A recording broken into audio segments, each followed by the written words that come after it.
आदरणीय अध्यक्ष जी, सम्मानित मंच, किसान क्रांति के सरदारों, नौजवान साथियों, मेरी माताएं, बहनें, बच्चों, पुलिस प्रशासन के लोग, पत्रकार बंधु, मुद्दा इस गांव में, क्योंकि कई लोग गए इस क्षेत्र से और सबसे पहले इस क्षेत्र से जो ट्रैक्टर गए होंगे उन किसानों का फोन आया।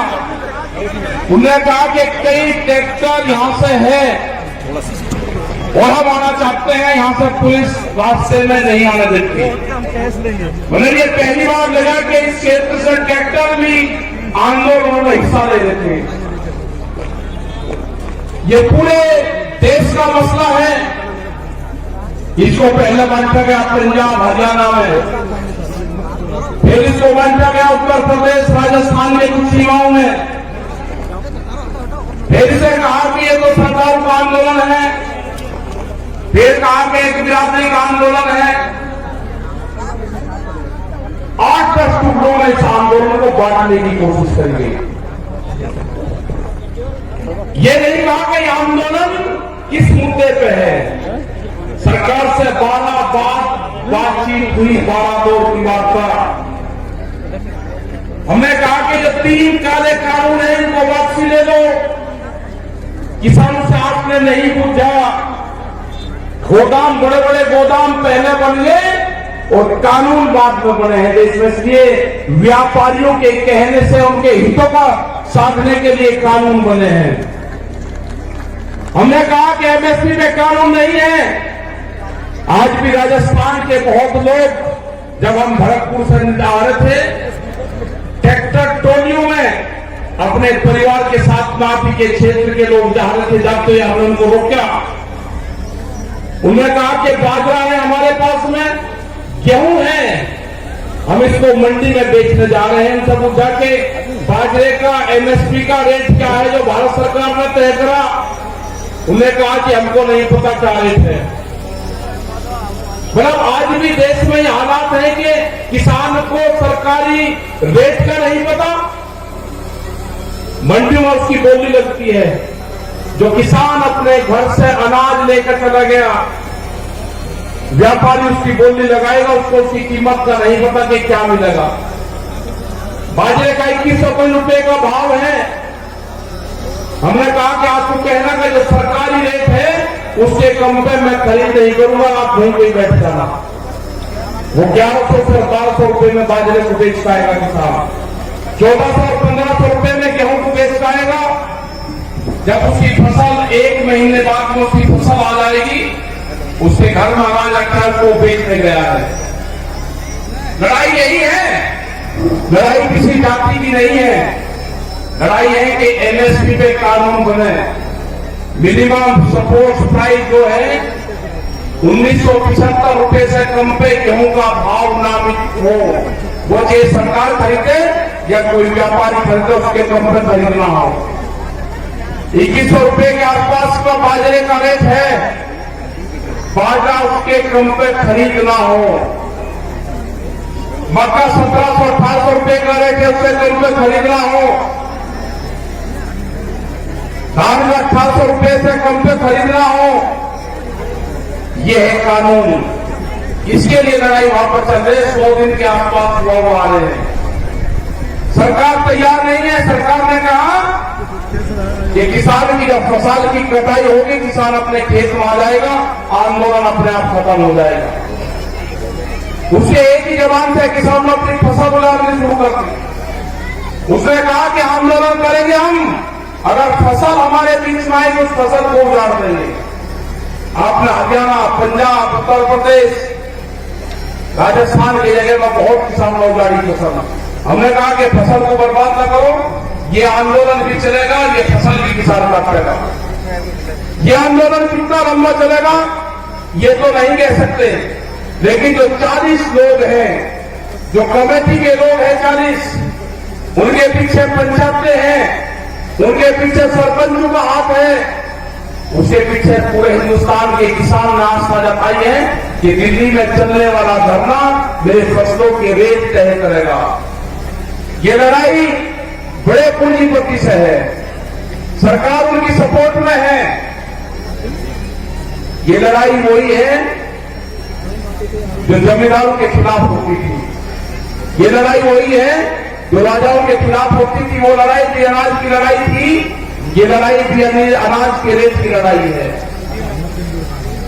मैं नौजवान साथियों को अपने, जिसने इस पूरे देश के आंदोलन की कमान नौजवानों ने संभाली है अब की बार। ये बहुत कम देखने को मिलता है कि नौजवान किसी के क्षेत्र में आंदोलन की कमान अपने हाथ में संभाली हो, तो वो आंदोलन कभी फेल नहीं हो सकता।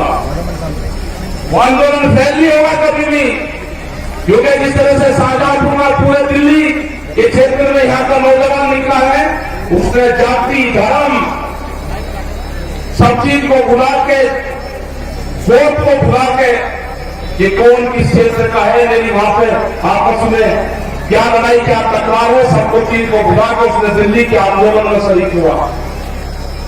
जिस तरह से यहां पर लोग इकट्ठा कर रहे हैं पैसा, सरकार कहती है कि धन कहां से आ रहा। इस आंदोलन को गांव का किसान चलाता है, इस आंदोलन को हल चलाने वाला किसान चलाएगा, इस आंदोलन को क्रांति से काम करने वाली हमारी महिलाएं चलाएगी, इस आंदोलन को हाजी और पाजी चलाएगा। यह आंदोलन क्रांति का आंदोलन है, यह आंदोलन फेल नहीं होगा। एग्रीकल्चर जो कृषि में काम आने औजार वाले जो है, इस आंदोलन को वही लोग चलाएंगे जो अपने खेतों में हाथ से काम करते हैं। कोई नहीं गया घर वहां से, यहां पर बच्चे राजावान जी मिलती है, यहां पे युगवीर सिंह, जोगिंदर जी, अमनाराम जी, जो आपके शाहजहांपुर बॉर्डर को मुंह से देखते हैं। आप 200-200 किलोमीटर से यहां से जाते हो आप, और दिल्ली को होश नहीं अभी। कई लाख आदमी दिल्ली के चारों तरफ को है, और दिल्ली फिर कान खोल कर सुन ले, ये ट्रैक्टर भी वही है, ये किसान भी वही है। आप ज्यादा तानाशाही दिखाओगे, ये किसान अब की बार में ज्यादा तादाद में दिल्ली में जाएगा, ज्यादा तादाद में किसान जाएगा। यहां की फसल कट जाएगी हमारी 1 महीने में। ये कह रहे कि किसान ट्रैक्टर से नहीं आएगा दिल्ली, ये किसान दिल्ली ट्रैक्टर से ही आएगा। जब इसको दिल्ली गोद करेंगे, ये किसान अपना ताम झाम लेकर आएगा। हम क्रांति होगी देश में, खेत में चलने वाला हर औजार वो साथ लेकर आएगा। जब जब भी बड़ी बड़ी लड़ाइयां हुई, उसमें साथ लेकर चला है। वो जानते हैं ये कौन सा क्षेत्र है, ये बेहद क्रांतिकारियों का क्षेत्र राजस्थान। बड़ी बड़ी लड़ाइयां यहां पर लड़ी गई, ये किसान पीछे नहीं हटेगा। जो मेरा नौजवान साथी है वो पीछे नहीं हटेगा। अपने खेत की मिट्टी को, जब दिवाली होली अब आएगी, दुल्हनी आएगी, रंग नहीं लगाना परिवार, अपने गांव की खेत की मिट्टी अपने शरीर पे लगा देना, उससे अपने शरीर को टच करवा लेना अपने खेत की मिट्टी से। जब आप दिल्ली लड़ने जाओगे अब की बार, अपने खेत की मिट्टी अपने साथ लेके जाना। हो सकता है कि वहां से आपका गांव आपके याद आए। जब मिट्टी आपके साथ में रहेगी तो गांव याद नहीं आएगा आपके।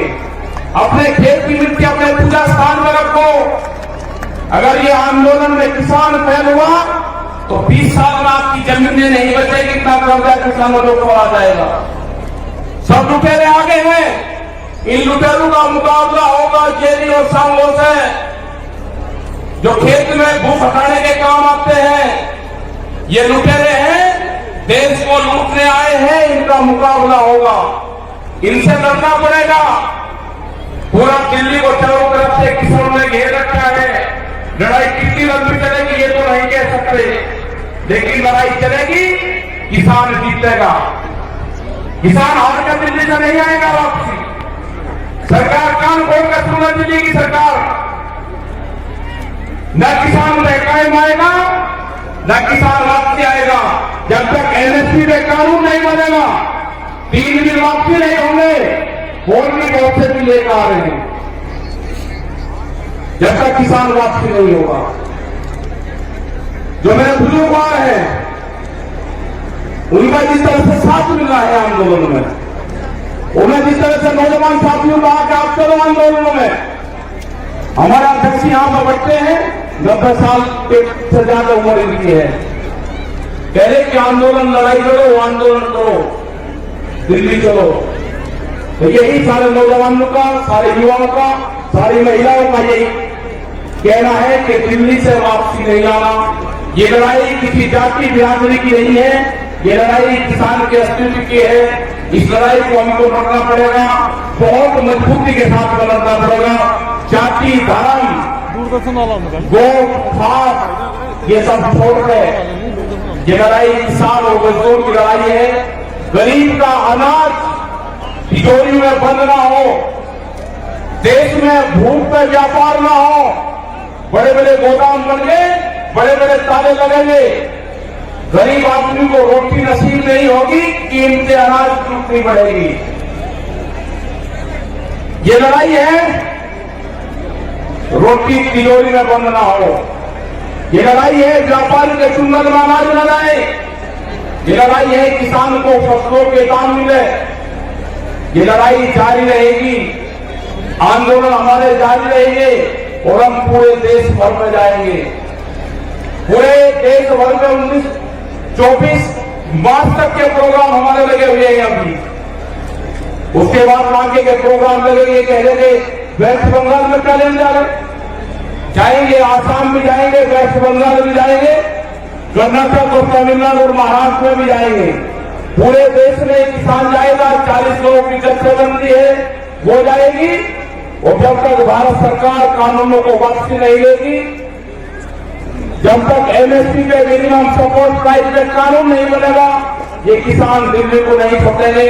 आपने इतनी बड़ी संख्या में यहाँ पे आए, आपका बहुत बहुत धन्यवाद। यहाँ पे जो ये मैदान है, जो कुश्ती मैदान है, भैरव बाबा का मैदान यहाँ पे है, उनको नमन करते हैं। इस पूरे क्षेत्र को, जो पहाड़ी क्षेत्र में यहाँ पे प्रोग्राम लाएंगे, 81 गांव में जो प्रोग्राम है, आपका धन्यवाद। जय हिंद, जय भारत, जय राजस्थान।